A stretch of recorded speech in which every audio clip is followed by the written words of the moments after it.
Hi everybody, I hope you're having a good week. Welcome to this During the Week video. It's Wednesday afternoon, I'm here at the church. Some of you might recognize where I am. I'm at our church's youth house. For those who might not know, our youth house is the building there in one of our church parking lots.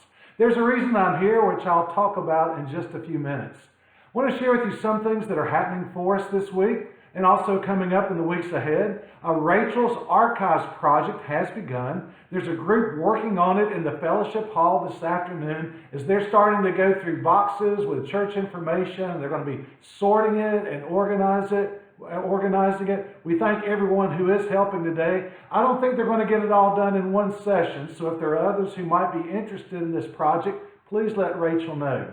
We'll also have our last week of offering our opportunity to have a free will or a free power of attorney or a free healthcare power of attorney. If you haven't done this yet and you want to, please check out our church's website or my church email this week. If you have any questions about it, please let me know. There's something coming up a week from this Sunday that I want you to be aware of. On the first Sunday of the month, February 7th, we'll have another drive-up offering for King Outreach Ministry. We will collect funds for King Outreach, but we'll also be collecting donations for agape bags for the homeless that our Junior U Fellowship is putting together. They're collecting items such as small pop-up cans of meat, fruit, or ravioli, cereal or granola bars, small packs of peanut butter or cheese crackers, bottles of water or juice boxes, hand wipes, toothbrushes and small toothpaste, hand sanitizer, socks and gloves, and gallon-sized Ziploc bags. So if you can help, our juniors would greatly appreciate it. We'll start collecting the items on February 7th, and then we'll keep collecting them for the next couple of weeks until our juniors put them together on February the 21st. Here's some information from our church treasurer, Lee Christensen. This week, 2020 contribution statements are being sent out. A lot of them are going out by email or by letter if we don't have your email address. If you have a question about any of this, please let Lee know. A week from this Saturday, we begin a new year of the Pastor's Prayer Partners. We'll meet Saturday morning at 10:30 in the Fellowship Hall. Anyone interested in being a part of this prayer ministry is more than welcome to come. This coming weekend, I hope you'll take the time to watch our weekend worship video. Besides the wonderful music you hear, I'll conclude my series of stewardship messages on generous living. For our prayer concerns, congratulations to Kaylin Stevens and Taz Witt upon the birth of their son, Josie Wren Stevens, this past Sunday evening. And also congratulations to Bill and Nancy Witt, who have another grandchild. Certainly pray for this new birth. We continue to pray for Mark Johnson as he recovers from his surgery last week for his rotator cuff. We continue to pray for those who have been recovering who have been in the hospital recently: Paula Hall, Amy Heath, C.W. Hill, Andy Sells, and Budge Gage. Let's continue to remember Jennifer Dunn. She waits for the things that are coming up following her radiation treatments. Nan Pulliam's father, Bill Lewis, has been on our prayer list. This past week, he had a stent put in one of his carotid arteries, and that surgery went well. We want to pray for those that we are aware of that are dealing with COVID. Thelma Matthews, John Matthews' mother, who is a resident in Vienna Village in Pofftown. Judy Neve asked that we pray for her sister-in-law, Carol McAtee.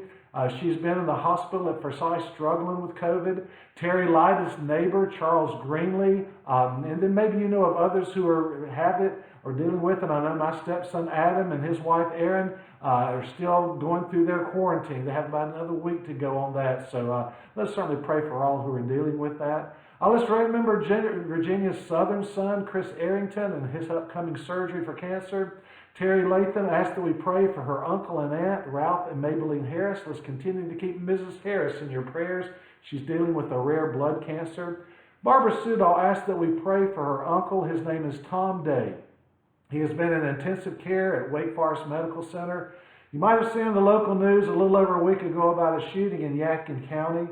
Mr. Day was one of those shot. Unfortunately, his wife Peggy Day and their daughter Regina Day were also shot and they were killed. So please keep Barbara, her uncle, and her family in your prayers.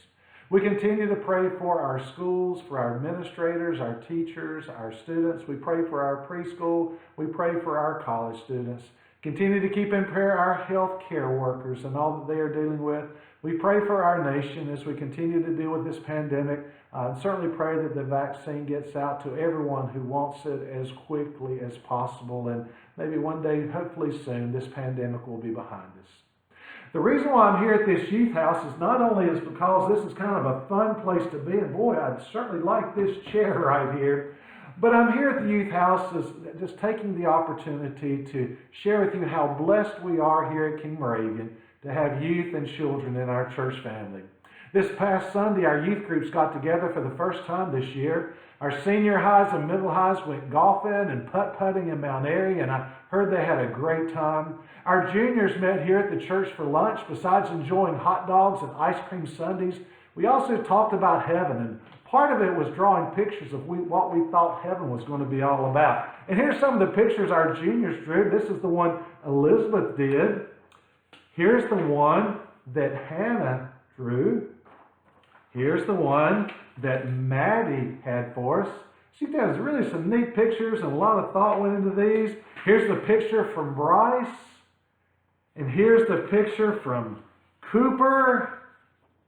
And also some of them just took them home with them. And even Pastor Doug made a picture. Here's my picture, what I hope heaven is going to look like. And then after talking about heaven, we went to Pilot Mountain and got a little closer to heaven.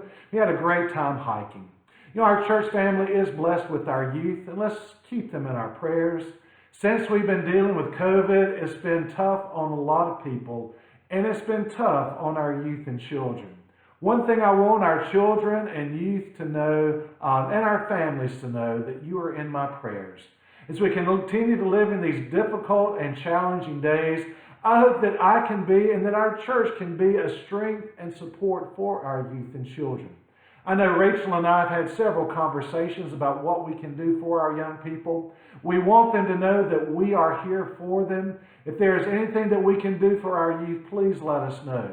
And it's not just Rachel and me. We have a lot of good youth leaders who love and who care about and who are here for our young people too. We hope our youth and children will take advantage of being with us whenever they can. I know as Rachel and I have talked, we want our youth and children to love the Lord, and we want them to love God's church. If there's anything that we can do to help make that happen, please let us know. Now, I realize my emphasis here is more on our youth, but please know that we are here for everyone. We may not see each other as much as we would like to, but we can continue as a church family, young, old, and in between, to share a love that binds us, and continue to share support which keeps us going, and continue to share hope that one day we will overcome this virus and know what God has seen us through it, and that we will move on from it together. I hope you have a great rest of the week. I hope you'll check out our next video coming up this weekend. Please pray for our church family, and please know that you are in my prayers. God bless you.